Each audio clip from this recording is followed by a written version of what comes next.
from Lisa Graff, and I don't know if legal department has given us anything additional on a red line, but we're going to work with what we got. I think we actually agree more than we disagree, and I think we're going to do some good stuff today. So good morning, everyone. I'm City Councillor Lydia Edwards, Chair of the Committee on Government Operations. It is Thursday, July 22nd, 2021, and we're here today for a virtual working session on Docket 0396, an ordinance amending City of Boston Code Ordinances, Chapter 6, Section 610, Language and Communications Access for City Services.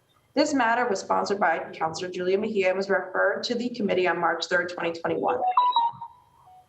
This matter is a refile from last year. The committee held a hearing on this matter on October 27th of 2020 and a working session on April 28th of 2021. In accordance with Chapter 20 of the Acts of 2021, modifying certain requirements of the open meeting law, relieving public bodies of certain requirements, including the requirement that public bodies conduct meetings in a public place that is physically accessible to the public, the City Council will be conducting this working session via Zoom. The public may watch this working session via live stream at www.boston.gov/city-council-tv and on Xfinity 8, RCN 82, Verizon 964. It will also be rebroadcasted at a later date. Written comments may be sent to the committee email at ccc.go@boston.gov and will be made part of the record and available to all councilors. This proposal would amend the current Language Communications Ordinance, Chapter 6, Section 610 by expanding upon the original objectives of the ordinance and making city programs, benefits, and services more accessible by offering translation or interpretation services for residents who may have a disability, are English language learners, or limited English speakers. The City Council and Mayor Walsh approved the current ordinance in 2016. Councillor Michelle Wu and former Councillor Tim McCarthy sponsored the proposal in 2016 that ultimately became the current law. At the working session, the committee reviewed the following components of the proposal: adult illiteracy, vital documents, text-to-speech, audio recordings, the timeline of translation, and reporting requirements. The committee discussed defining vital documents, defining financial constraints, and establishing a task force and making the adult illiteracy component as a separate ordinance. The administration made the following suggestions at the working session: conducting additional research to determine need and suggested working with the Office of Workforce Development to partner with organizations that have experience with illiteracy, working with the Office of Workforce Development for text-to-speech and audio recordings, putting the Babel language provisions, if funding is not available, back into the docket, using best efforts language for translation timeline because of concern with the availability of translators. The administration expressed concern with the city's ability to track all of the information. The administration suggested using the information that the office already collects and have that information in a centralized dashboard in one location. Based upon information at that working session, suggested language changes have been made to the ordinance, which the committee will review at this working session. Participating today on the, as one of my colleagues, I have Councillor, of course, the lead sponsor, Councillor Julia Mejia. I see Councillor Liz Braden, Councillor Kenzie Bach, and am I missing? Sure. No, right now we are not. And then on behalf of the administration, we have Chief Selena Barrios Milner from the Equity Cabinet, Jennifer Weaver Wong, Interim Director of Office of Language and Communication Access. The committee will also be joined by Lisa Jean Graff, a community advocate, Pastor Dufour J. Foussaint, my apologies, Pastor, I think I have Pastor Kiki as also part of the community of the panel, Chair of the Board of Directors for Haitian Americans United, and Bethany Lee, Asian Outreach Unit for the Greater Boston Legal Services. So I'm hoping everyone has the latest information or latest draft in front of them. And I have a list of suggestions that I think we've worked through. I'm going to go through them. I'm going to go through some of the administration's points of contention. And then I would like the administration to walk us through. Or Councillor Mejia, did you want to walk us through the red lines that you agreed to, or did you want the administration to go ahead and do that? So there are 114, I believe, notes that we received from the legal department. Is that what you want me to go through, or just kind of high level some of the three points that were brought to our attention? It's up to you, Councillor Mejia. I was just suggesting, I have a list of some things right here. And then I was gonna have the administration kind of walk through what they agreed to. And I didn't know if you wanted to or not. That's all.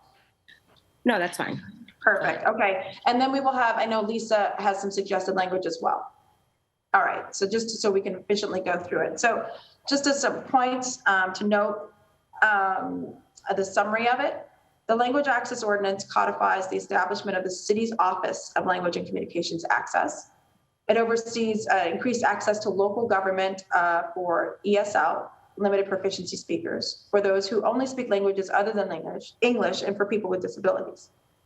The OLCA, or the Office of, I'm going to call it by that, the Office of Language and Communication Access, so the OLCA, will coordinate with each city department's liaison to develop, improve, and implement a comprehensive departmental plan. The OLCA will also be responsible for supporting city departments in handling interpretation and translation requests received by the city. OLCA with ensuring that translation and interpretation services are present at community meetings, depending on the demographic makeup of the neighborhood. The OLCA will create employee development, training strategy, and quality control protocols to be provided to all department heads. The ordinance also mandates that city departments translate all vital documents that are public-facing into all of Boston's most commonly used languages. The ordinance also requires that city departments work to provide vital documents, their online web pages, and other information spoken aloud in all of Boston's languages that are spoken by, at this time it says more than 1,000 people. I think that was might be an edit that we went through. The summary of the ordinance charges each city department annually, reviewing its performance and frequency of service delivery to people who speak languages other than English and residents with disabilities, and making said data publicly available in language accessible online dashboards.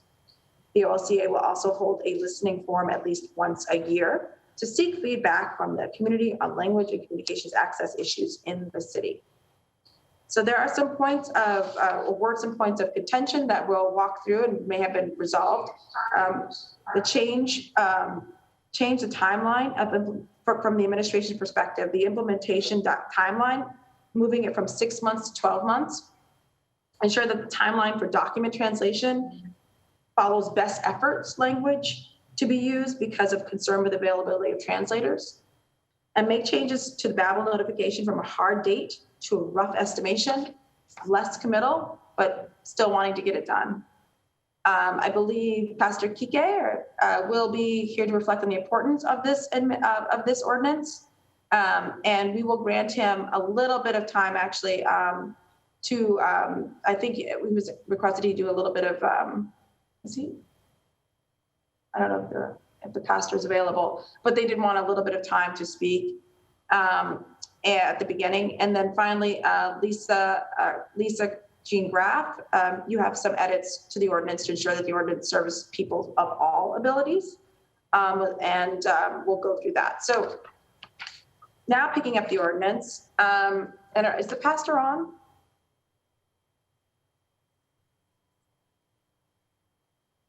I see Ed Flynn is in, okay, I'm gonna. So if we can put Councillor Flynn, who's also joined us, into the, all right. Until the pastor joins us, we're gonna go ahead then to the administration to walk through.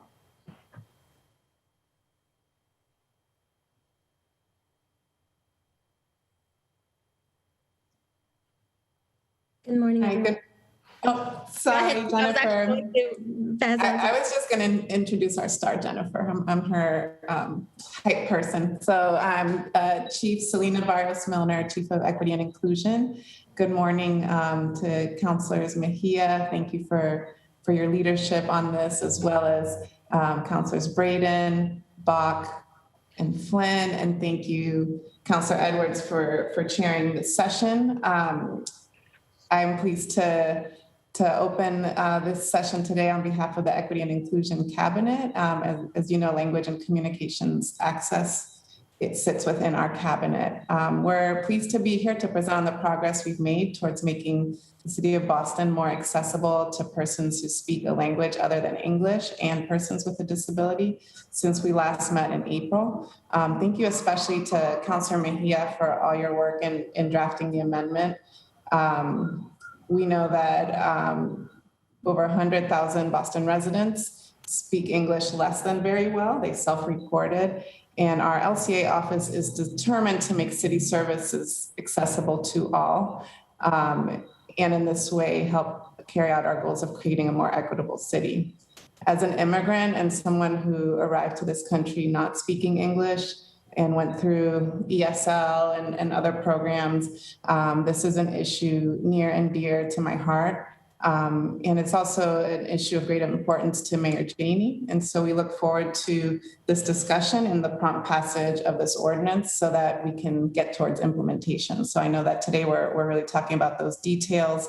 And I'm going to hand it over to our language access coordinator, Jennifer Vivar-Wong, interim director, wrong title, to do an in-depth review of the ordinance. And I just want to, again, lift up her work, throughout the pandemic, dealing with heat emergencies, helping to make sure our engagement is accessible to all. And so thank you, Jennifer, for your hard work, and I'll turn it over to you. Thank you, Chief Barrios-Milner. I wanted to pass it on to Councillor Mejia. Yes, thank you. I believe that Pastor Kiki is on, so he might be listed as in the waiting room area situation. I have Lisa Lamb, Natasha White, and then Jesse Purvis is my policy director. So that's why I was confused, Councillor Mejia. Okay. All right. So then I just kind of wanted to, as far as all of the suggestions, we're okay with pushing with 9 months. Okay. And change the language to reflect best effort language in the timeline translation. We're cool with that. And the Babel notification currently says estimation, so that's taken care of. Okay. The document will also include an estimation of when the translation will be made available. And that's what is currently in the document. So I think we're good with that as well. So that's just a few things that we wanted to offer. Thank you. Excellent. Thank you. That'll help us as we go further into this. Thank you so much, Councillor Mejia. Thank you we know you did the work with the administration behind the scenes. Councillor Flynn, we actually skipped opening remarks. We just got right into this. But I wanted for folks to know Councillor Flynn has joined us.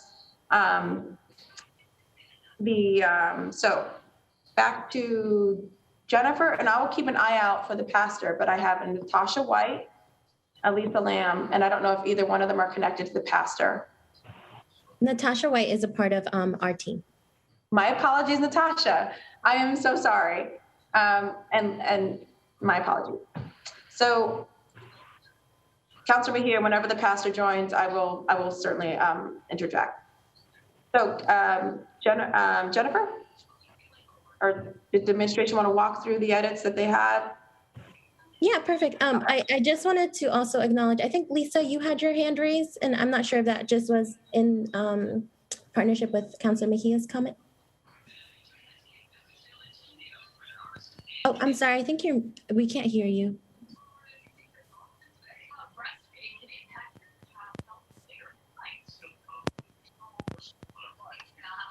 I'm sorry, we still can't hear you. Yeah, Lisa, So with all due respect, I've informed folks, unless the comment is, Lisa is going to be given the opportunity to go through her edits. So if the comment is about her edits, when I announced this and talked to the administration would go through it, then I named the pastor, and I also noted that Lisa would also go through her edits as well. And the entire city council has a copy of your edits, Lisa. I still think we have an issue with audio though, Lisa. I can't hear you when you are off mute. So you may want to come on and back off. So, all right, Jennifer, do you want to go through the edits now? Yeah, so thank you so much. First, I'm happy to be able to be working with all of you again today. this is very important to myself personally, and I know to the office and Mary Kim Janey. And thank you so much for Councillor Mejia and her team for working with us for the past few months, not only on the language in the ordinance, but with the ultimate goal of codifying this ordinance. I think the three, so if it's okay, I think we'll address the three points that Chief Barrios Milner brought up. And thank you, Councillor Mejia, for giving us updates on those. I know that the first thing that we had discussed was the Babel language. And thank you, Councillor Mejia and your team, for clarifying that to us. I think we are all set there and providing an estimated timeline and more context for constituents to know how long usually a certain vital document translation would take. So I appreciate on that. I think we are in agreement there. The next one here that I have is for the language around the release of the English and the document translations, which again, thank you to Councillor Mejia and your team. I think that was updated to reflect the best efforts. So I appreciate that. And then I think the last point that we had here is the timeline of implementation. I appreciate Councillor Mejia and your team for offering 9 months. As someone who does do a lot of the on-the-ground work, I would really appreciate the reconsideration of 12 months. I do want to emphasize that does not mean that the work is not going to begin or it has stopped, because we have been doing a lot of the work within this ordinance and the past ordinance that has been passed. I just want to be very mindful of the reality of our office and be very honest, because we do want to set realistic expectations for the city and work hard on ensuring that all of these things in this ordinance can be accomplished. So just wanted to highlight that petition for 12 months. However, I think that is kind of the 3 points that we wanted to flag. I did know that we do have to still review some of the language edits from our from legal. And however, I do want to mention that it's more around edits to the language and not any changes to the actual ordinance, which I think we will be following up with the Councillor Mejia's team after this working session as well. So that is, I think, addressing the 3-4 points that we had from the administration side. Excellent. And then is the pastor on? No, I don't see. Okay. So what I would do now is I'm going to go ahead and have Lisa go through her suggestions and why she's making them. And then I would like for counselors to then engage in a real conversation with everybody about the language, and we can go section by section. Councillor Mejia, does that work for you? I'm sorry, Bethany also, basically I want everybody to have their suggestions and their concerns on the table, and then we'll go section by section with the council as the lead questioners, okay? Councillor Lisa Graf, my apologies. That's fine. Can you hear me now? Yes. Thank you. So most of the suggestions that I had were around a number of areas. One was hoping that there could be ideal meeting access, and hearing this discussion about language translations and best efforts. Maybe some of them need to be framed in that way, because, you know, as much as there's this idealistic idea of how I would like meetings to be set up, it might not be financially or technically possible at this time, but more something to shoot for. And then under focus groups, when I looked at the ordinance, I noticed that there wasn't really a focus on non-speakers or people who are autistic, and it'd be nice to include them in access. And also there's focus on, you know, assisted technology, but there are sometimes when accommodations are not technical, like someone who has a hard time with audio processing would love someone to like write a note to them after a discussion, just to sort of have bullet points so that they can leave a meeting and actually know what was talked about. So like sometimes tech isn't what's needed. It's just an accommodation. And yeah, I think that's primarily it. I think that covers the majority of the things that I put in. Yes, I see from the counselors, Lisa's draft has her suggested edits in language in green. Correct. So that you can follow along. And as we get to the sections, we'll kind of summarize them, but I see it's mostly to include autism, differently abled folks, and the language and accessibility components. I don't know if the administration, have you seen this draft? I just received it this morning, so I've been trying to read through it right now and as well in the morning. Okay, and so does the administration have a thought on because I wish we had Commissioner McCosh here, right? Commissioner McCosh is the head of the Disabilities Commission, who I think she would be excellent at being able to determine if this is not whether we should do this or not, okay, Lisa, but whether this ordinance is the vehicle to do those things or not. There might already be an existing ordinance that requires certain accessibility points. There might be, there might not be, but our commissioner on disabilities would be, we'll definitely have to look at this too. I just want to let you know that she's not here. Yeah, I guess my thought is there are things that are set up now that could have more access. And I would think if there was a legal concern, they would be happening this moment. I think I'm thinking a little bit, maybe idealistically about some of the goals that I have. So we're in the middle of also passing a ordinance on digital access. And so it's about access and making our government more accessible. So it could very well be that your suggestions also belong there, especially if we're talking about technology. That's my issue. Is it here or there? Correct. Okay, that's all. And Commissioner McCosh would be helpful to let us all know. So I want people to know in terms of transparency. Checking again for the pastor. Okay. So I believe Bethany Lee is here. Bethany? Oh, great. Bethany is from the Asian Outreach Unit in Greater Boston Legal Services. So Bethany, did you want to walk us through your suggestions, concerns, excitement on behalf of GBLS and your clients? Yes, Councilor Mejia asked us to talk specifically also about the vital documents change. And so just to give a few real world examples on this, even most recently, we have community-based, we usually have community-based intake. Right now, we do our intake all over the phone.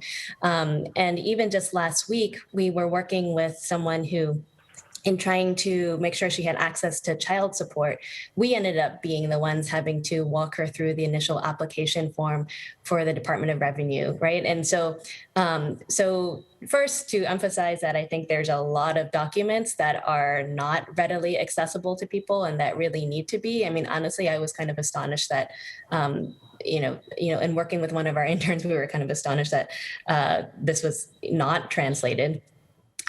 Just as a simple document for accessing child support ultimately.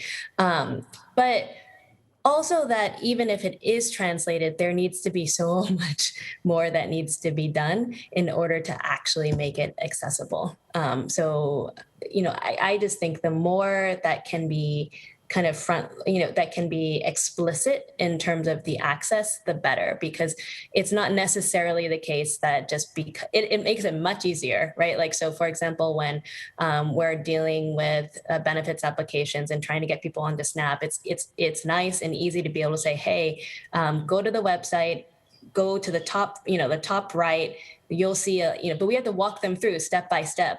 Go to the top right, click that into Chinese, and then you'll be able to walk through the application, and it'll only take about 10 minutes, right? But even then, that's what we're telling people and having to kind of walk them through step by step in order to get them to the other language, right? So, to the extent that can be more explicit and thought about in the process, I think that would be really important.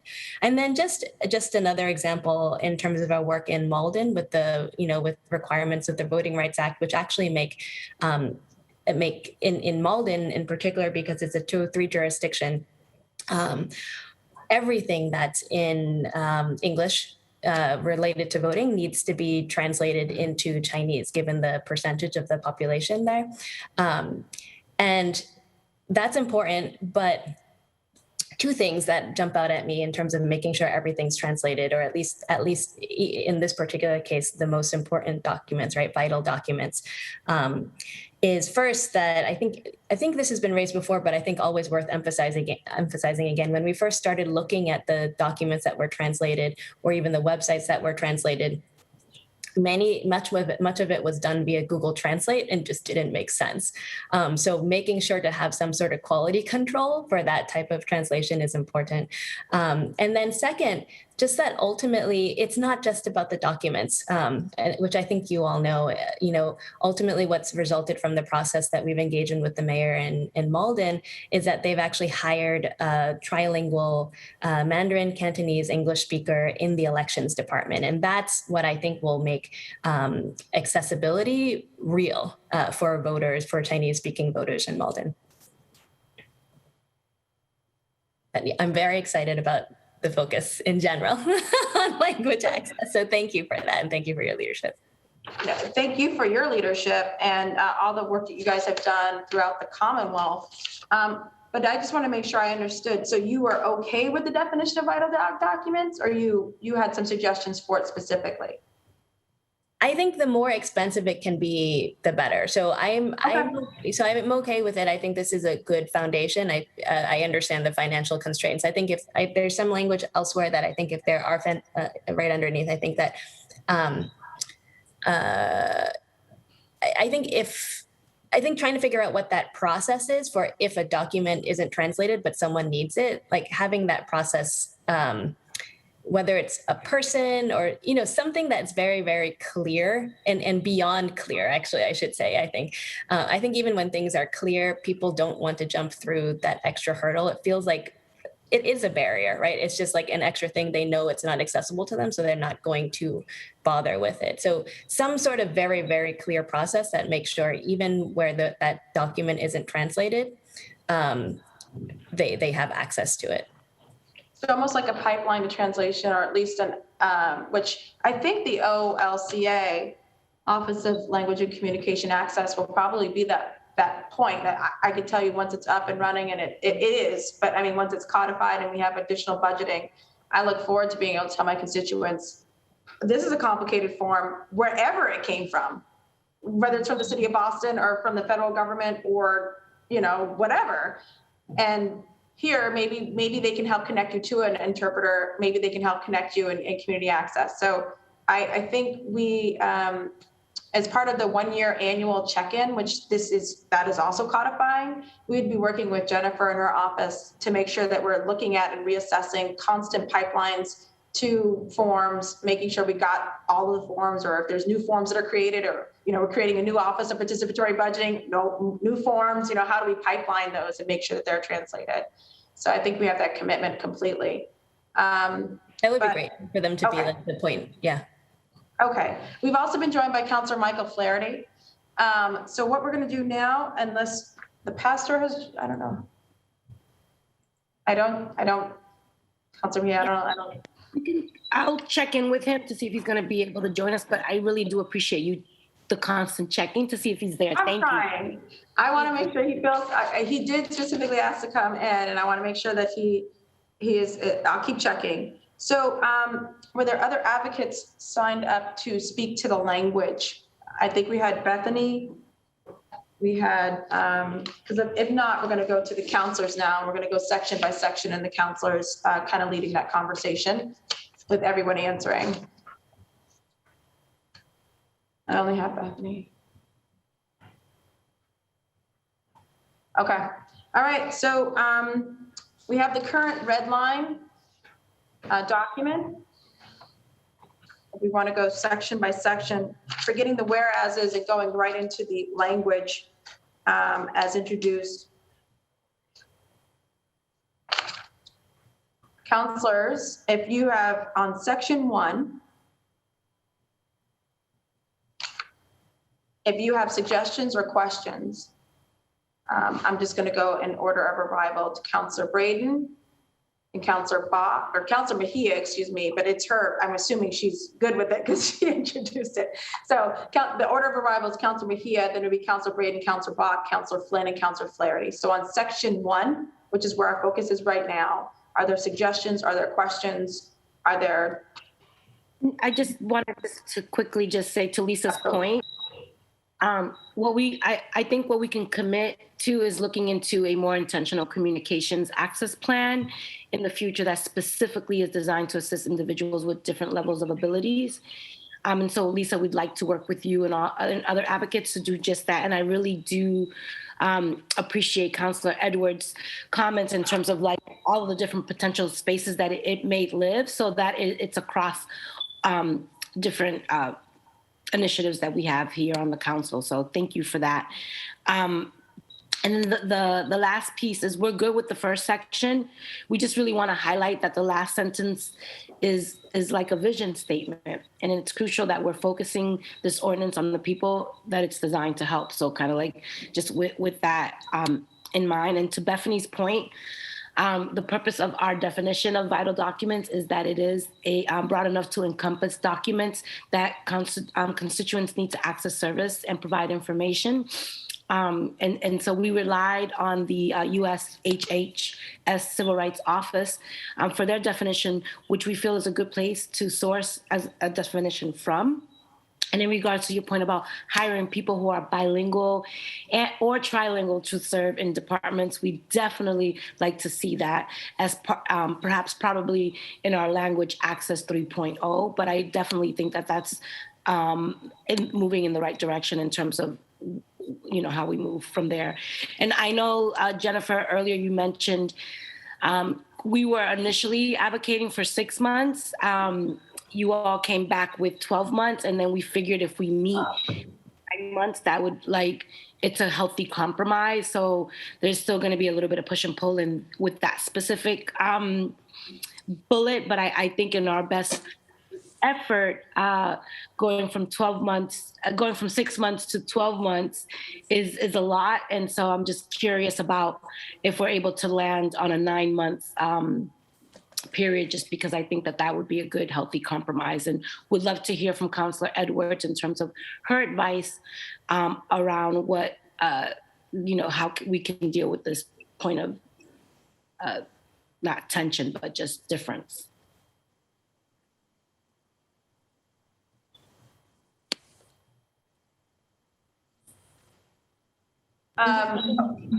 Go ahead, I'm sorry. And my apologies for I realize section 1 is everything. I should have been more specific. It's section 1 is the whole ordinance, and section 2 is the effective date. So if we're just going to go ahead and deal with section 2, let's just deal with that right now. That's my problem. I apologize, Councilor Mejia. I was looking at section 1 as on page 2, but so let's just deal with section that part of the effective date.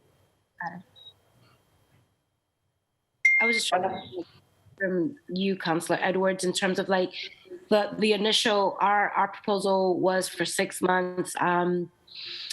Jennifer had asked for 12 months, and then we're trying to meet in the middle. So we're proposing 9 months, and I'm just curious if you would have some advice to kind of help us land in a place that is helpful.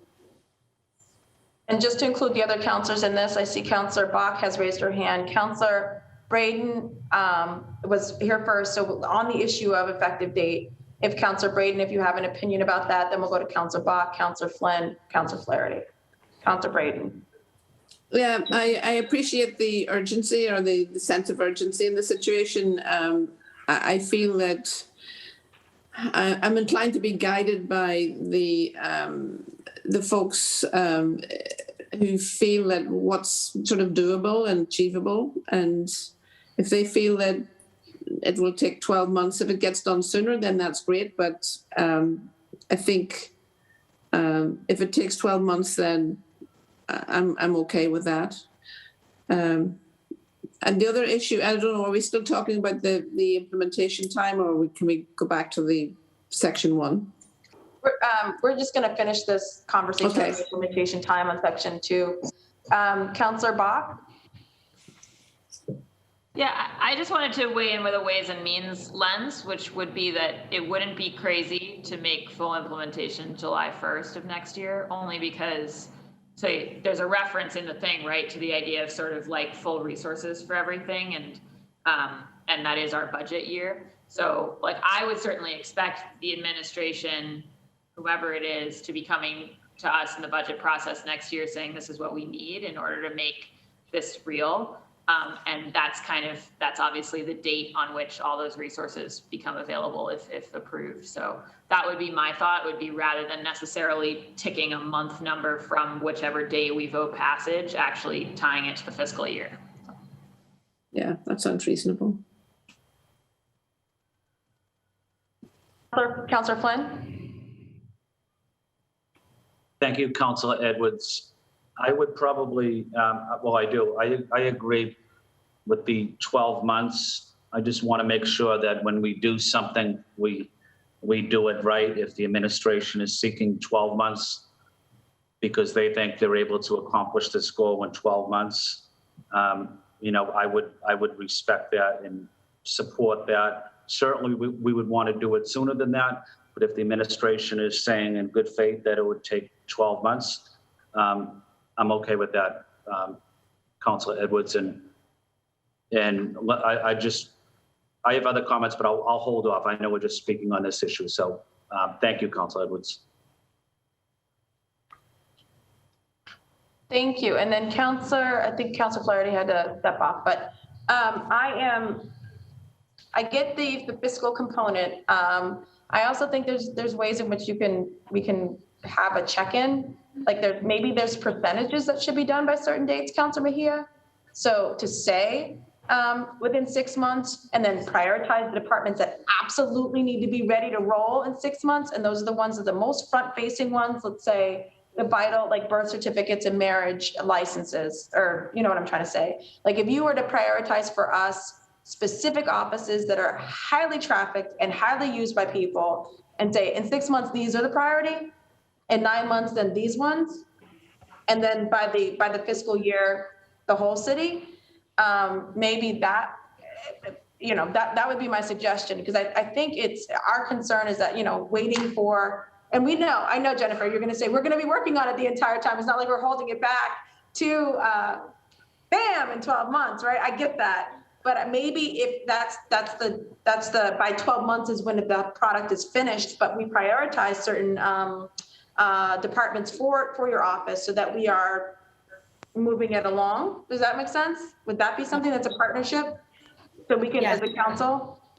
Yes, and that's why you are the chair of this committee, because you want to get us to where we need to be. And I love your thinking in terms of adding language that says that we'll work towards this goal for full implementation within the 12 months. And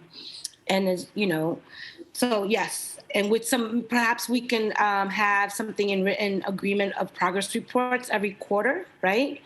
And then I do know that at one of our working sessions, when we met, that there was a commitment from the administration that this would be accommodated within this budget cycle. So that's probably what we walked into with that framing. But to Councillor Box's point, definitely do agree with that as well. So we're here for whatever's going to get us to where we need to be, while also making sure that we're centering the needs of the people that we're fighting for in this conversation. So I think coming to the agreement of saying, full implementation within 12 months is reasonable, and I appreciate us landing here. Okay, and we can also add in with regular progress reports as part of the language as well. And just acknowledging where we're going along, and just for people's education, it's very normal as part of our weekly meetings for departments to just give a report, and then that becomes part of the official record. We just got a report on short-term rentals, or we can just get reports from the administration. So does that seem realistic, Jennifer? Yes, thank you so much. Thank you. All right, so we finished section 2, unless any of my colleagues have any other concerns. Now back to section the rest of the actual ordinance. Why don't we work on this way? I will call out, we're going to do sections 610.1A, B, C, and that's where we get to our first red line is in section C. So does anyone have any points on that? And I'm looking to my counselors. Points. The only part, as Councillor Bach, were you going to say something? Okay. There is a red line edit. I believe, Councillor Mejia, you agreed to that edit. It's removing departmental plans and recommendations made thereafter. Is that, you agreed to that red line edit?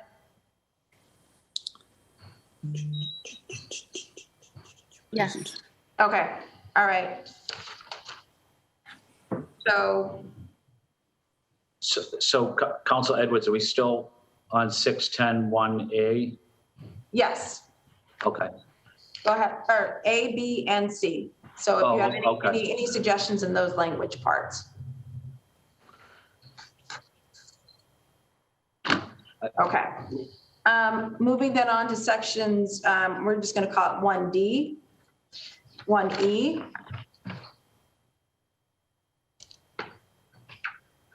There's a red line edit again. This is the interpretation and translation requests, and it discussed how the office will respond to them, how they will manage them, that there will be an annual review, that the online establishes the online dashboard, and it shall create an online dashboard accessible to people in languages spoken by 5% or 1,000 people, whichever is fewer. So do we want to just go ahead and clarify that language? 1,000 is probably fewer. It's for 1,000, right? Okay, just to make sure that. And is that realistic then? The annual review, the website and languages spoken by people who, if there are 1,000 people, what this is saying is, if there are 1,000 people in the city of Boston who speak a certain language, that language will now be part of the languages that forms and things are made available. Is that realistic? So that is what we have to comply to internally. Anyway, okay. Yeah. Perfect. So we'll just take the 5% out. I think that's just we can remove that. Councilor Edwards, yeah. I just had a quick question. So if more than 1,000 people speak the language, it will be made available. Yep, it's included. Mm-hmm. Okay, and how do we know the number? How many we have? Yeah, we have. Is that based on the census data, or is it based on another group of information that we're looking at? I will turn that over to Jennifer. I believe they're monitoring the folks, and that was some of the questions we had. I see Councillor Bach, your hand is up. After Jennifer speaks, I'll call on you. And if I may very briefly, I spoke to the Chinese Progressive Association about this, and I know they mentioned to me Bethany at Greater Boston Legal Services and Carolyn at AARW have been very active. So I know both of them are outstanding. So just wanted to highlight the great support Bethany and Carolyn provide, especially for everybody, but also for the Cantonese speaking community as well. Thank you. Go ahead, Jennifer. So I can clarify. So what this means is based on the American Census data, it's 1,000 persons within a marketplace or within the whole city. And what that means is it's persons who have identified as speaking a language other than English and speaking English less than very well. So I do want to clarify there's a difference between 1,000 persons who speak that language, and this data follows persons who speak a different language other than English, but also have identified as speaking English less than very well. And I apologize, that is just a term that is used within the census. Another way to put it, they've identified as needing language access. But this language doesn't say that, should it? Because this just simply says 1,000 persons that speak a certain language. It doesn't actually say, and also have at least been based off of our census data have said that they do not speak English very well. Because otherwise this to me, just reading it outright, and we have to remember when we write these things, it's not for us presently, it's for people 10 years from now, right? Should we put that language in there?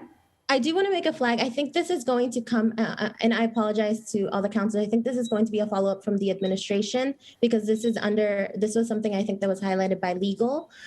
So we can follow up with all of you after this and talk about the language specifically here, just to make sure that it's matching. Yes. Before we go to Councillor Mejia, I wanted to let Councillor Bach speak, and then Councillor Mejia, if you wanted to respond after Councillor Bach. She's been waiting a little bit. Would it be helpful? Oh, I'm sorry, it's not my turn. No, go ahead, Julia. It's fine. I was just going to say, would it be helpful to just change to 5%? That's actually a lot of people. Then that might exclude a lot of people. I think what I was going to suggest is we just put in the language that you define it at the office currently right now. So that's very clear about when we're counting numbers, it's people who not only don't speak English, it's that they have acknowledged that they do not speak, like they don't have enough. Yes. We're just not looking for people who are also bilingual. Like there are a lot of people who are bilingual and are perfectly fine in English and whatever language, but we can wait for that language. Councillor Bach, sorry. Yeah, and I was just going to flag that I think as we're thinking about clarifying the 5% and the 1,000, that we should be clear about the difference between like the 610 1H 2C where it gets used, where it's talking about 5% of the neighborhood or 1,000 persons versus the section, the next one down for translation with the department docs, where it's saying every language spoken by 5% of the city of Boston or 1,000 persons. Because on the neighborhood level, you actually want that toggle, because a neighborhood might be small enough that more than, 5% is not 1,000, but still like to actually talk to the right people for this project or whatever, like you need to have, so there's 500 Russian speakers, but they need to be like, the things need to be translated in Russian, right? So there it makes sense. Whereas with the city of Boston, it's never going to make sense because 5% of the city of Boston is 35,000 people. So it having the and or like doesn't make sense. And so, yeah, I just wanted to flag that as we're cleaning this up, we have to clean those sections up differently.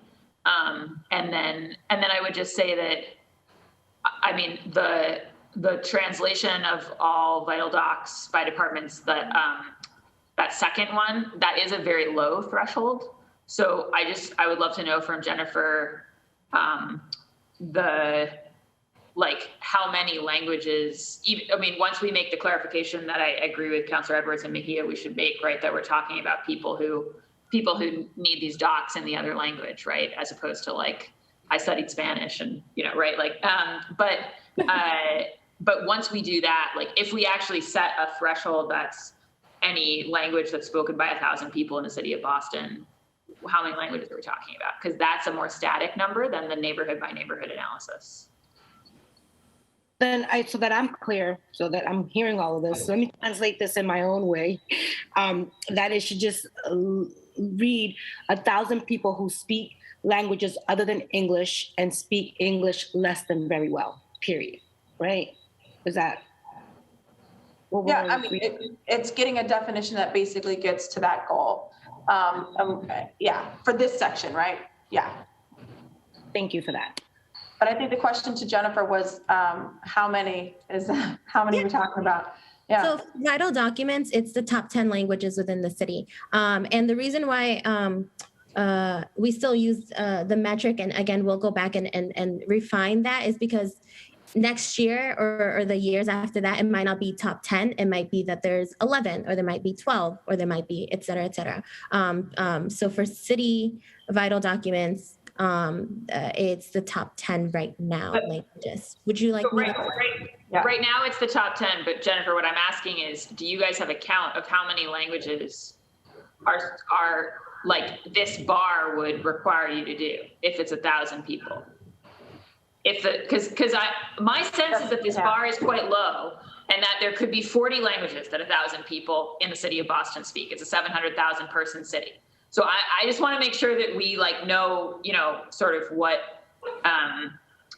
that we know what the department's signing up for and have a sense of what the magnitude of that is. Yeah, and I can get you, if it helps, I can get everyone kind of where that data is coming from. So we can kind of see the breakdown as well. We also have a demographic data report that we work alongside with the BPDA, and they analyze the American Census data. So we can get more of that information and send it over after the working session, if that helps. But so do you have a sense on the top of your head of, for instance, like whatever the 10th most spoken language is, like, or, you know, on that list, like how many people there are? Yeah, I can tell you them. So for Spanish right now, it's 50,608 persons who have identified as speaking Spanish and also identified as speaking English less than very well. The top 11 spoken language, which is different from written, is Somali, and it's 1,089 persons who have identified as speaking Somali and also speaking English less than very well. Got it. So from our perspective then, okay, so that's helpful. So right now we do 10, and if this definition were in effect today, the 1,000 person threshold, it might expand us to 11 or 12, it sounds like. Yes, I do want to make the difference though.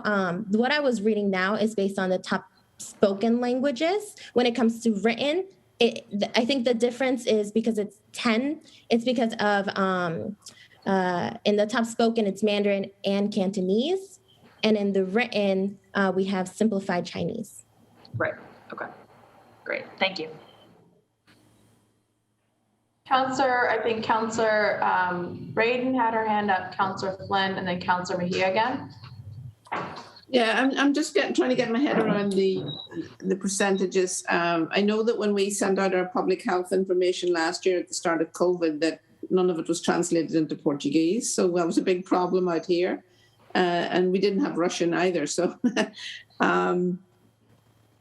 yeah, and I think there are dramatic differences across neighborhoods. So, again, I think that's something we just need to keep an eye on as language groups sort of shift.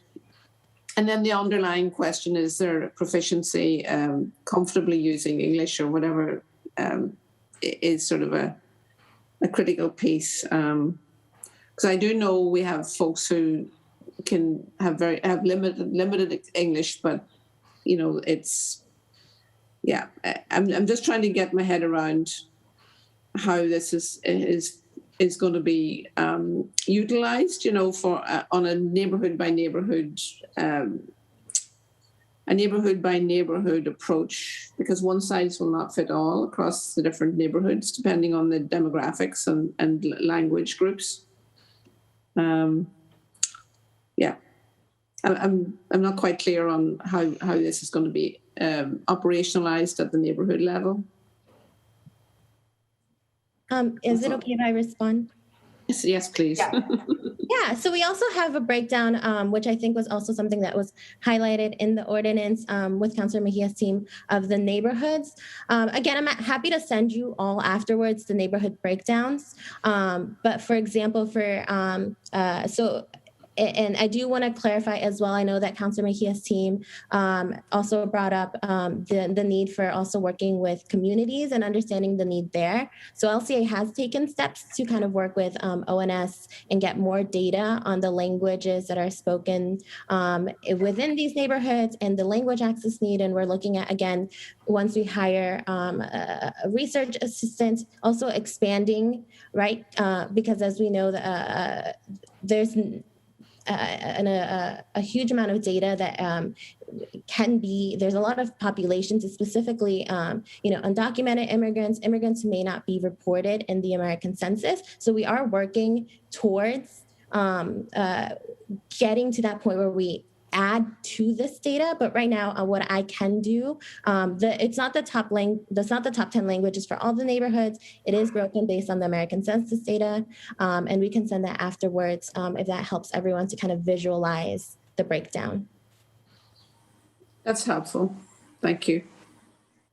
That's all I have, Madam Chair. Thank you. Councillor, I think it was Flynn, then Mejia, then Bach. Thank you. Thank you, Councillor Edwards. I just had a quick comment to Jennifer on the American Census data and in the census data that we recently did. Especially during the pandemic, I work closely with the mayor's office. I think we must have had 15 or 20 census drives in Chinatown alone.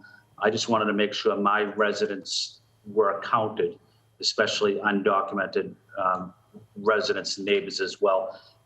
So just in that small little example, what data is more accurate? Is it the census data that the federal government will soon release in August, or is it the American Census data? Because I know we did a lot of outreach on the census, the federal census data.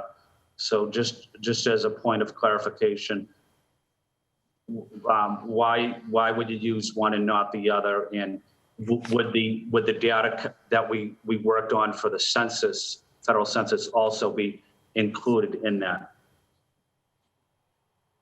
Thank you, Councillor Flynn. Is it okay if I respond? Perfect.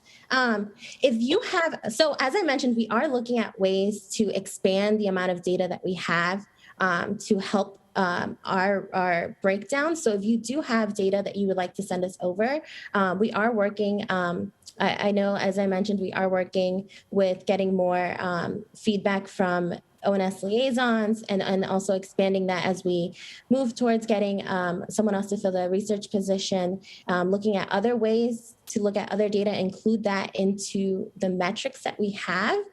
So if that is something that you would like to share with us, we can definitely take that in. And because we do understand the limitations of data, and we are very aware that you all are doing amazing efforts to get other data that we would love to see and incorporate into it. The reason that we have this is we're just following the Department of Housing and Urban Development guidelines right now. Okay, thank you, Jennifer. If you're requesting ONS to do something in terms of getting some data on a particular neighborhood, could you also send me that same request? I just want to make sure that if ONS is doing something in my neighborhood, I also would want to coordinate with them to make sure that we're not duplicating efforts and we're communicating together. We're working together. Perfect. Right now we're having conversations and then we'll loop you in. Okay. Yeah. Thank you. And I just say, as it relates to my neighborhood in Chinatown, it also impacts the Bay Village, where we have a large Cantonese speaking community. It impacts downtown Boston, where there's a lot of Cantonese speaking communities as well, in the South End. So I want to make sure that all of my Cantonese speaking residents and Mandarin speaking residents are included. And I'm also glad that I think what you, Jennifer, mentioned, the Somalian community. I have a growing Somalian community in South Boston as well. Right. So I want to make sure, obviously, they're counted and they're part of this. They're part of this discussion as well. So thank you for highlighting that, Jennifer. Thank you. Councillor Bach, did you no longer have a, okay. Councillor. No, I would just say, Councillor Edwards, I think I'm fine with all the other red lines. I know I'm going to have to drop off in a minute. So I didn't get a chance to say this, so I just wanted to echo everybody's appreciation for the maker and you and the department. I think this is exciting for us to really get up to the sort of like cutting edge standards. It was something I was proud of the Housing Authority for, but felt like they were well ahead of us in the city, and I feel like we're making progress here. So thank you. Thank you, Councillor Bach. Thank you very much. Councillor, again, kind of just trying to rein in the conversation so we can move on to the rest of the ordinance. This is again still on the percentage and any questions about that sections that we just mentioned. So Councillor Wu's in the waiting room. Councillor Wu, okay. Thank you.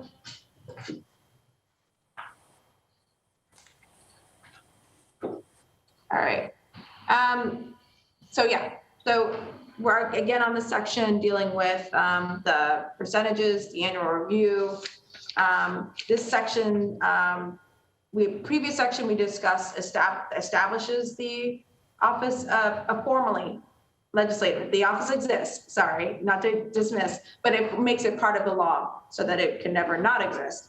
And then we go into the percentages of when its services will be used and how. And that's what we're looking at right now. Any more comments on that? Sorry, Councillor Edward, just wanted to chime in really quick so that I'm clear, making sure that I sometimes need my own interpretation up in here. So basically what we need to say is every time it says 5% or 1,000, we need to ask ourselves if this is citywide or if it applies to a more hyperly local. And if it is citywide, it should just read 1,000 people who speak language other than English and speak English less than very well. But if it's hyperlocal, it should remain 5% to 1,000. Just want to be, is that cool? Is that what I'm hearing? Is that what we're agreeing upon? And then I appreciated Councilor Braden's point earlier and definitely agree with her on that as well. Okay, that's our goal. That's where we're headed. I think that we all agree towards what you just said. There's a citywide and then there's in the neighborhood and whether the percentages make sense. So, but we will be waiting. I think Jennifer mentioned legal had some edits specifically on that. Okay. So you'll note towards the end of this, there was a red line inserting the language in section 610(1)(e), noting that the dashboard will also contain each department's language access plans in multiple languages, which I think is a red line you agreed to, Councilor Mejia. Right. All right, so 610.1G definitions let's go to 610H to C. We'll work on this section now. The red line edits or the edits to this includes a definition for vital documents, financial constraints, and then as Councillor Bach, she may have left or she had noted that the 5% in the local neighborhood language, actually in 2C and in the following section of 10.1I as well has the percentage. So we can stay in that world right now, just looking at that language. Again, in the previous conversation, we asked for definition of vital documents. The red line is here. Councilor Mejia, this definition is satisfactory to you? Yes. Okay. And then Councilor, in the financial constraints, if I understand that, it's just to make sure that while we legally are going to make this a requirement, we need to balance it with the practical realities, Jennifer. Is that what we're doing with this? Noting that in case there's a health emergency or an economic recession, there might be a time where they don't have every single language at every single moment and to the full capacity. Is that what this does? Okay. All right, those are my questions. We'll go in order of arrival. Councillor, since these are red lines you've seen, Councillor Mejia, I'm going to go ahead and go to Councillor Braden, and Councillor Bach, and Councillor Flynn. Okay, Councillor Bach? Yeah, no, I think like I said, I think I'm fine with all the red lines. Okay, Councillor Flynn? Thank you. Thank you, Councillor Edwards. So I know there was several paragraphs there. I was just trying to keep up with everything. So the one issue I had on section 610(1)H2C,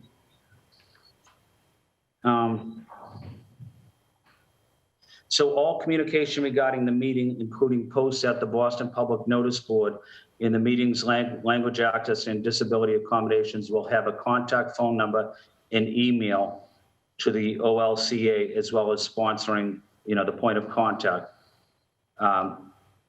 So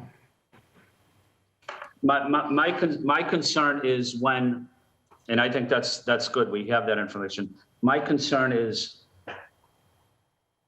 when someone does request assistance, how do we ensure that there's actually someone from the city of Boston that speaks Cantonese, that speaks Mandarin, that speaks Somalian, that speaks Spanish, that is available and that is accessible, and that's going to be at the meeting, and we're going to coordinate schedules and coordinate times. I had a hard time, I'll be honest with you, last year, 18 months ago with BPDA on this issue. And I insisted to BPDA to change their policy on a lot of, on working in the Chinatown community. And I insisted that they must have Cantonese and Mandarin speakers in Chinatown when they have meetings there. But can someone walk me through the logistics of who's available in city government to provide translation services? Do we have enough translators, interpreters in city government? Thank you, Councillor Flynn. I can answer that. So when it comes to interpretation at meetings, while we do have an array of multilingual staff, I guess I'll start with some of the first questions. I'm happy to follow up with the BPDA with any concerns that you have and talk to their language access coordinator separately about the issues. I apologize. But with answering these notices. So what we have in the city is the city's language line. So it's an over-the-phone interpretation. While there are multilingual staff within every department, and we do have that list, and in our trainings, we do advise the first connection for any kind of on-demand interpretation, which means any unexpected situation where someone needs language access, whether that be a walk-in or a call. We do advise folks to connect to see if there's someone in their office who can provide that in-person, in-language communication. However, if it is a call over the phone, what we do advise is that they connect to the language line and get an interpreter that way to get the request from the constituents. If someone does request an interpretation for, let's say, a public meeting, we then do leverage vendors and interpreters, which is from all different. So we have companies, small businesses. We work with community-based organizations as well, who can, and independent freelancers who can provide interpretation for meetings. So hopefully that kind of clears up the process. So when there's an on-demand interpretation need, we do have resources such as multilingual staff who can provide in-language, in-person communication. We have the language line. We have also VRI. So if someone does walk in and they do need ASL, we have VRI available services, which we selected in partnership with MCDHH. Sorry, my apologies. Disability Commission. And then the process for actually getting an interpreter there, we wouldn't use multilingual staff. We would use interpreters from the array of vendors. And I'm happy to send our public vendor list that is on our webpage to everyone as well. Well, that information, Jennifer, was very helpful. Thank you for providing that. And the reason I asked that is I just want to make sure, like all my district councilors, that our voices, our constituents' voices are being heard. Just one small example. I have 5 people on my staff, and 4 of them are a woman of color, and they're all immigrants. And I specifically look for people that could speak languages other than English, so that they can communicate with my constituents. And so we're able to have people on my staff that speak Cantonese, Mandarin, Spanish, and another language that escapes me right now. But so this is a critical issue. I want to say thank you to Councillor Edwards, to Councillor Mejia, and to your team as well, Jennifer, and the advocates. Thank you. Excellent. And I think it's a wonderful opportunity for pipelining other organizations, the Boston's Interpretive Collective. There are a lot of independent freelancers, as Jennifer mentioned, that's going to help us with some of our city contracting and diversity outreach. in a huge way, which we know we need to improve a great deal. So unless there's any other questions about these sections, I see Councillor Braden just raised your hand and Councillor Mejia has her hand up. You want to speak to these sections with these red lines. Councillor Braden? I had a specific comment more than a question about a lot of our meetings are to do with development, and sometimes the topic, the subject matter is rather technical. And we have had some feedback that sometimes the interpretation leaves a little to be desired. You know, it's not, so, you know, I think when you're talking about some technical material, it's very similar probably to medical translation, that, you know, ensuring that there's a level of proficiency with the material at the level of the translator, that they're able to adequately translate the material in the context of a development meeting or whatever, so that the folks who do not speak English are managing to be informed. It's just a comment, and again, we're really starting to insist on more translation recently, and I think just making sure that the technical material is made accessible to people is really important. I think that's all I had to say. Thank you. Thank you, Councillor Braden. Councillor Mejia? Yeah, I mean, I think that's why we have our plain language clause and cultural competent clause there.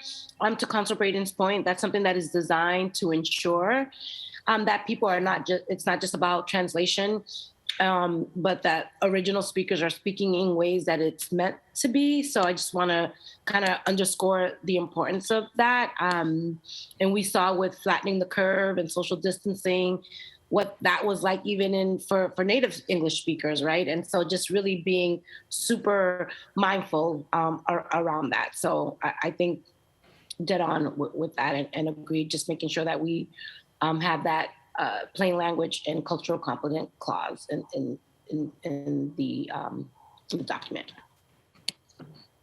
Excellent. So moving on to,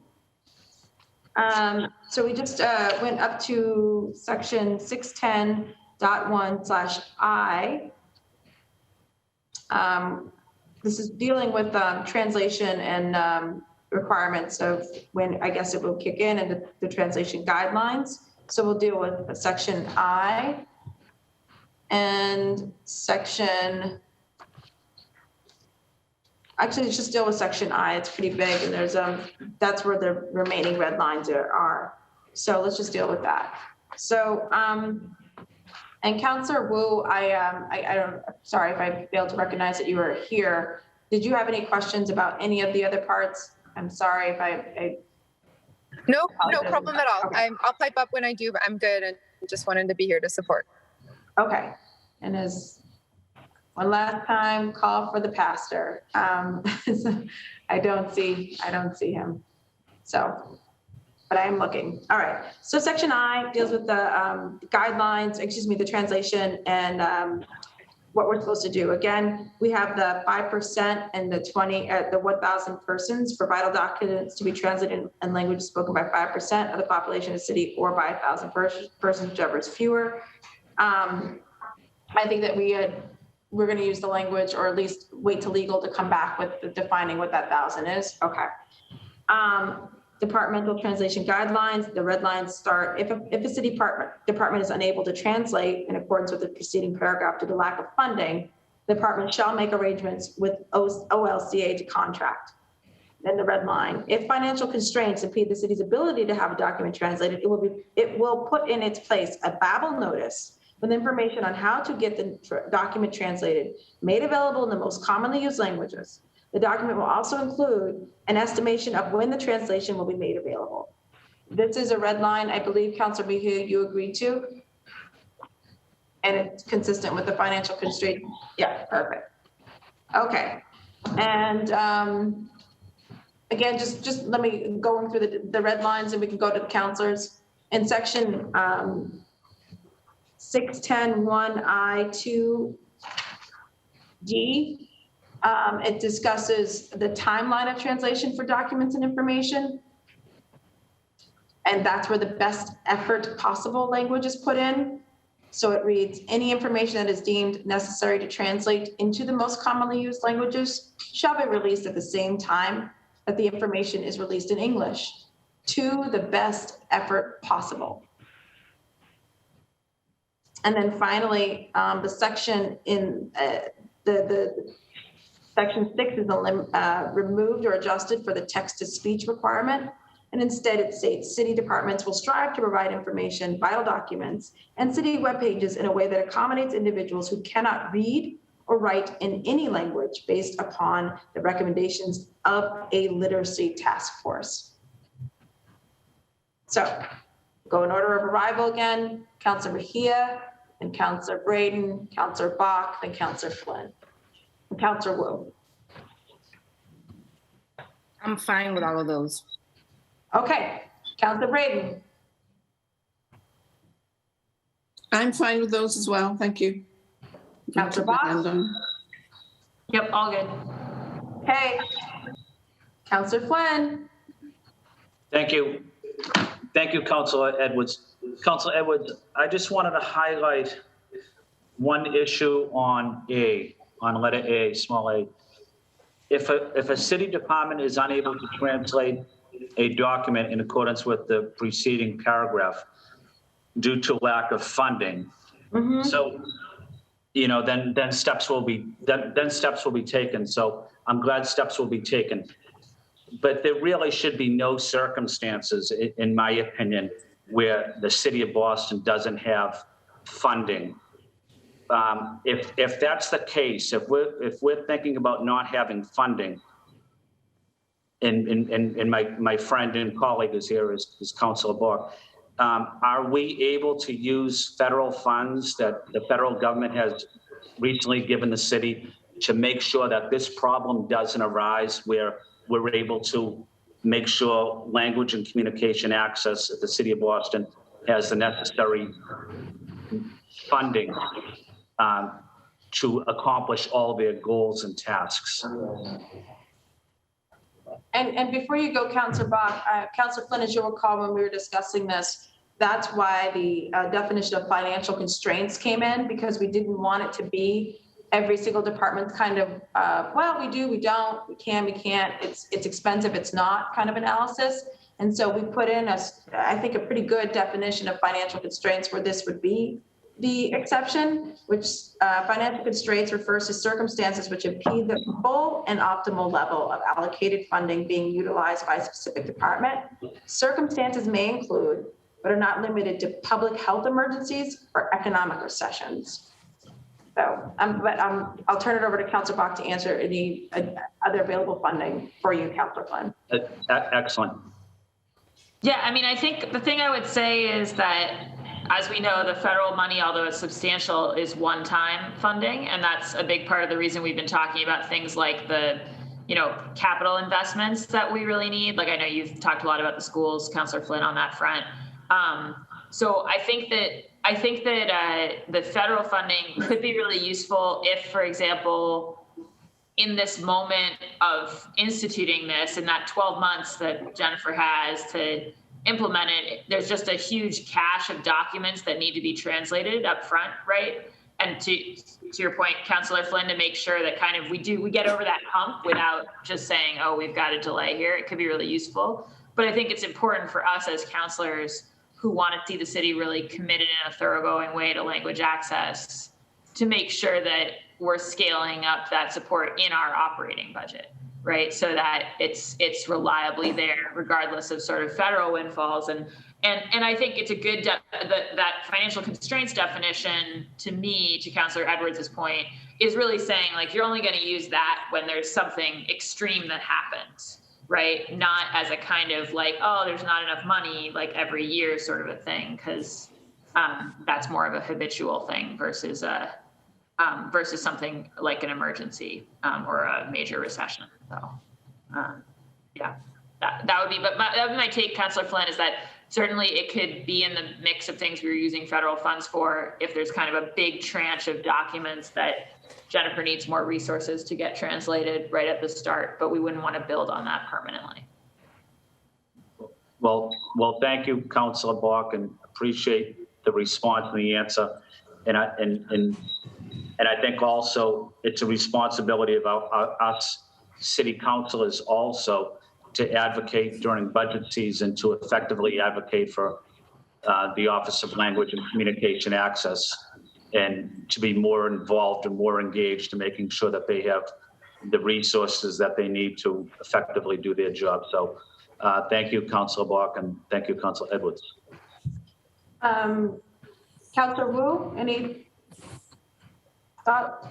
Nope, I'm good. And just want to note that I'm very sorry I have to jump off, but I will review the final recommendations, and really grateful to everyone for moving this forward and making sure we are staying modern and the most up to date with recognizing accessibility and its centrality to our residents. Thanks, everyone. Thank you. So in terms of the, I just had one question to the maker.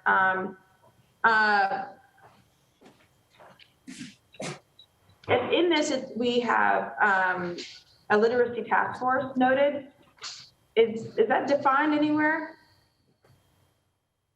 I mean, I guess I want to make sure at the last sentence is on where we get rid of text to speech, but we say city departments will strive to provide information, vital documents, and city web pages in a way that accommodates individuals who cannot read or write in any language based upon the recommendations of a literacy task force. Are we establishing that task force with this ordinance? Is it someplace else? Do we need to define it? It's not defined, Councillor Edwards, but we can define it. And I think basically we currently have filed the literacy task force ordinance separately from the recommendation that was made in previous working sessions. Okay, so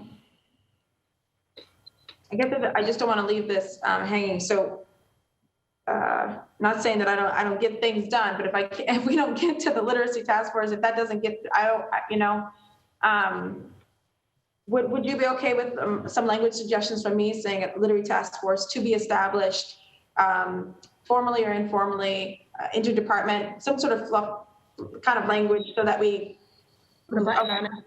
Yeah, thank you for that. Yep. I see you shaking your head. Yeah, I agree. You don't want to leave a loose end, like a reference that refers to nothing in. So I think that the current capitalization implies it's a thing that it exists. So I think to Councillor Edwards' point, there's probably a way to make it so that once it does exist, it's referring to that. But when it doesn't exist, it refers to the need to at least pull some people together and talk about something. So. Okay, like literacy task force to be established by ordinance or within 6 or 8 months, interdepartment and advocates, something like that. Okay, just want to make sure we didn't start and not. Okay, so now moving on to section 610 1J, customer service, J12, 610 L1K. That's also record keeping. 610 1M, compliance.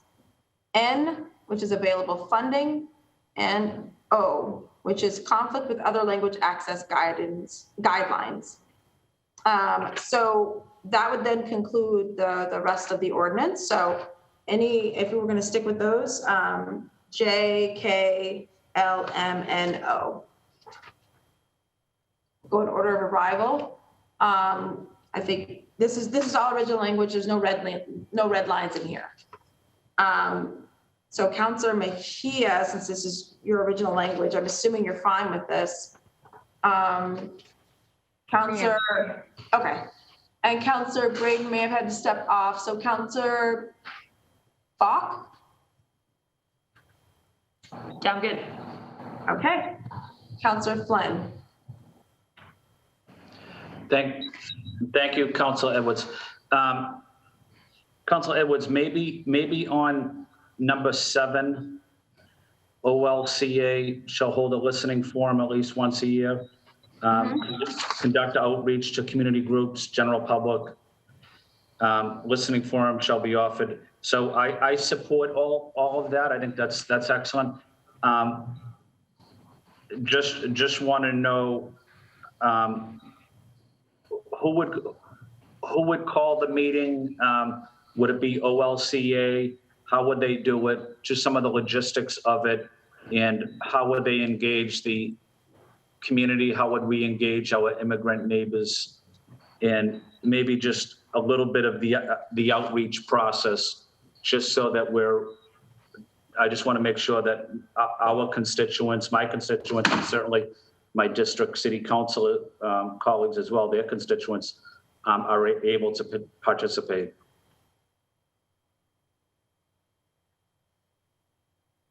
I don't know, Jennifer, if you had any suggestions. I think this language is intentionally broad to give OLCA that opportunity to come to us with suggestions on how they're going to do the outreach. I know their number one priority is going to be getting all the departments just to respond. That's going to be their first outreach. But since it's going to be once a year, we won't have that listening session for some time too. So I don't know, Jennifer, if you had any suggestions, and maybe talk about some of the work you're already doing in terms of outreach and how you access communities. Yeah, so what we've done, because we've been mostly internally facing and we've been transitioning now, from when we were a program and transitioning out into a department, what we started back during the pandemic is we started kind of doing, to build trust and relationship with community-based organizations. We have a list of community-based organizations in ethnic media, and we've been proactively throughout the past few months meeting with each of them individually, which is still going to take a few more months on our end, but it's been helping us kind of get that connection with community-based organizations. For this, I do want to clarify, it might require maybe more than one listening sessions, because as it's listed right now, the most commonly used languages within the city would be the top 10 languages. And I foresee to make space and time for everyone who would like to provide feedback in their language and also have that feedback be interpreted back into English during those sessions. We may have to break those up to a couple of feedback sessions, but I'm happy to kind of think more thoroughly through all of this with all of you. And of course, leveraging the amazing departments within the city, working with them, getting outreach done. And I do want to emphasize there's other feedback mechanisms within this policy itself, which will also be available for constituents. I know that it mentions a survey that is also in the top 10 languages. We are currently working on that. We have one already in our page that is translated on the public website, but we are revamping it and retranslating, and we'll also make that available as a way to provide feedback. Even though it may not be instead of waiting until the once a year. And then also there will be other mechanisms in place to provide complaints, feedback, compliments as well for constituents, and be able for us to address them, which I think we also discussed in previous working sessions. Thank you, Jennifer. Maybe my suggestion, Councillor Edwards, if it's appropriate, is when OLCA has their listening session or outreach, would it be appropriate to recommend maybe OLCA working with district councilors and ONS, conduct these listening sessions or feedback sessions? I think it would be good to get the district councilors, engaged in working with your office in a formal structured way. Just a suggestion. Agreed. And also with all due respect and love to our at-large city councilor, who is the lead sponsor, who is, been pushing this too. I think maybe collectively commitment to work with all city councilors, but obviously she's outnumbered here with all the district city councilors. But I think there's no doubt there's a commitment from the administration to work with all of us to make this work. Every single one of us wants this to be the most robust, accessible, vibrant legislation, so that no one feels that their government can't listen to them and that they don't feel left out. So, Councilor Mejia, you raised your hand. Yeah, so I do appreciate how hard Councillor Flynn always goes for his district, and I do appreciate Councillor Edwards your comments around and including all of us. I think that's the only way we're really going to move the needle on all things that the city needs to do. But I would just say that perhaps it's maybe once a year, and it's around some of the most commonly used languages that we could do that review, if that is helpful. Yeah, that's basically it. Never mind about, you already provided the language, but 100% agree with you with that. Okay, thank you. I have two quick questions. Again, to Julia, or Councilor Mejia, excuse me, the definitions that I wonder if makes sense. Looking at number M2 with compliance, it talks about constituent facing departments. Do we want to define those?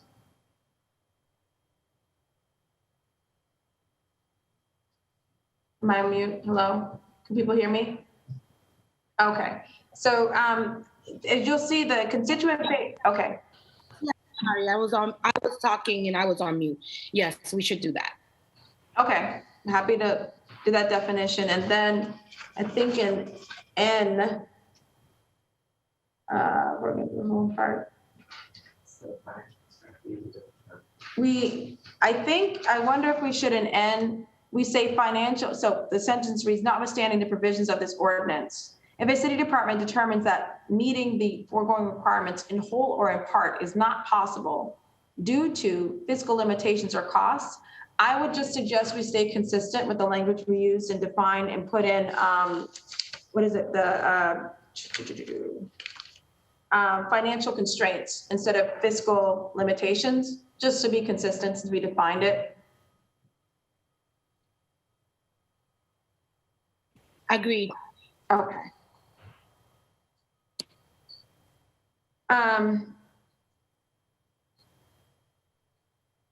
Okay. I know it also says a phased approach shall be provided to the OLCA, and the department shall work with that office to implement a departmental plan. I'm interpreting a phased approach to be, do we want it on a timeline? Do we want it to be a little bit more specific? Or we're just assuming this is, how do you want this phased approach and timeline to be done when a department is basically saying they can't do it?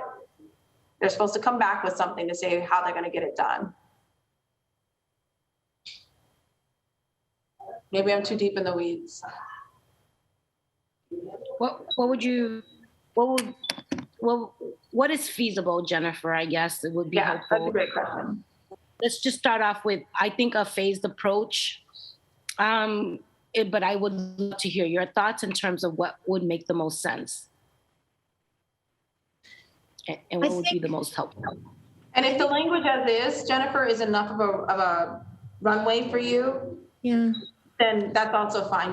You may not want to define it quite yet, but I just wanted to know. Okay. Maybe what about the fiscal year? Maybe it could be something around the fiscal year and kind of have that type of approach to this. What are your thoughts? What would be helpful? Yeah, I think to be on, I think to be very transparent, I think it's going to depend on also how we also define.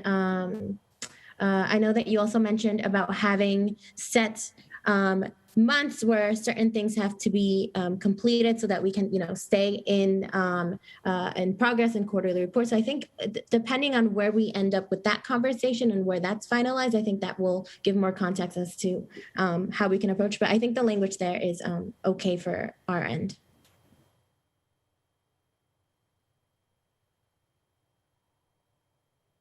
Okay. All right, so we have, I think we've gone through the entire ordinance. What we can do is we're really waiting last minute, or not last minute, but lastly for the suggested legal language on population definition and what they put. making it consistent, and whatever legal department may have some suggestions. So when we get those back, I'm sure Council Mejia will assess them, and if it makes sense to do either another working session with their suggestions, or there might be no problem with their suggestions, and we would still need to then present an amended version to the public for a vote. But so what we're really waiting on now is the legal department. But I understand that we have come to an agreement on several components.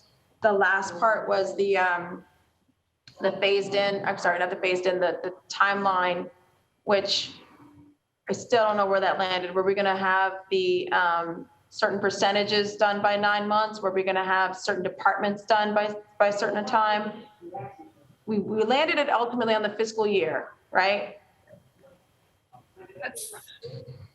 This is the effective date. Yeah.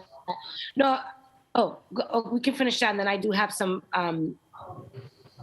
just comments that I want to make in regards to having another working session, because I believe, does it seem like we're going to have another working session based on the law department's recommendation? Because we are most likely going to be looking favorably upon those recommendations, as we know some of these things will be technical. And so I'm just curious in terms of timeline, will we be able to bring this up for a vote in our next city council meeting? That's what we're just like. Got you. No, I don't want this to be delayed either, with just more conversation. If at the end of the day, the suggestions from the legal department come and are consistent with the goals, mission, and are really helping to just define, then I think that's it's different when we're cleaning up versus like changing the entire thing. Yeah. So I agree with you, Councilor Mejia. There's a sense of urgency to get this done and to get it done legally accurate. And so we'll again ask the legal department for their suggested language for any memos, and assume if you are okay with them, then okay. So I'll look to you. And then in terms of Lisa, we will take your suggestions to the commissioner. And again, like I said, we have a digital access ordinance that we are going to get done, and we have other ordinances as well, where your suggestions either could be added to them or become their own separate one. I don't know that it belongs in the language access one, but that I could be wrong. So Commissioner McCosh will look at this language to make sure. But your edits are incredible. I want to acknowledge that. Thank you. And so with that, my colleagues, unless we're going to continue to update our committee report, and we will be waiting on the legal department, but I think we've come to consensus on the entirety of it. Okay, thank you so much. I was just saying thank you, everyone. Oh, great, thank you. So thank you, everyone. Good working session. We will be in touch. Thank you. Thank you. Thanks, everyone. Thank you, everybody.